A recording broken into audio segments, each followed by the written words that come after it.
Sæll Frosti. Halló. Hérna, þú farið á Skjaldborgarhátíðina einhvern tímann? Jú, ég hef farið nokkrum sinnum. Nokkrum sinnum og gleymi því aldrei. Besta hátíð Íslands. Eftirminnilegt var það þegar ég datt í lækinn. Þetta er stórhættulegur lækur. Ég bjó þarna hliðina og ég hef heyrt að ég sé ekki svo eini sem hefur dottið í þennan læk. Ég læka það. En það var á leiðin á ballið. Menn voru búin að fá sér aðeins, sko. Aðra tanna allavega. Gott ef ekki báðar. Og ég ætlaði að stytta með leið. Og ég var með vídeokameruna mína sem ég var nýbúinn að kaupa mér.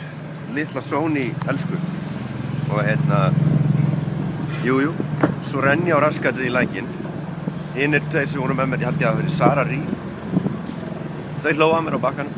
Nei, þau ætlaði að koma mér til hjálpar en ég datt alveg honum. Það eina sem stóð upp úr var þetta stóra nefið. Og ískalt maður. Þannig að ég pældi í að fara á ballið berfættur, bara hetta á skónum og ég var í þannig skapi, kameran ónýtt. En ég ákvað að fara aftur upp á herbyggi. Fór úr öllum fötunum, lét slegir í botn. Fötin lága hérna í hrúgu, rennandi blauð. Fór í heita sturtu, kem fram, kameran virkar. Ég hoppa hæð mína á gleði, fór á ballið og skemmti mér konunglega.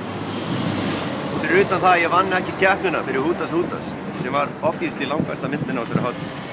En ekki allra. Passið ykkur á læknum.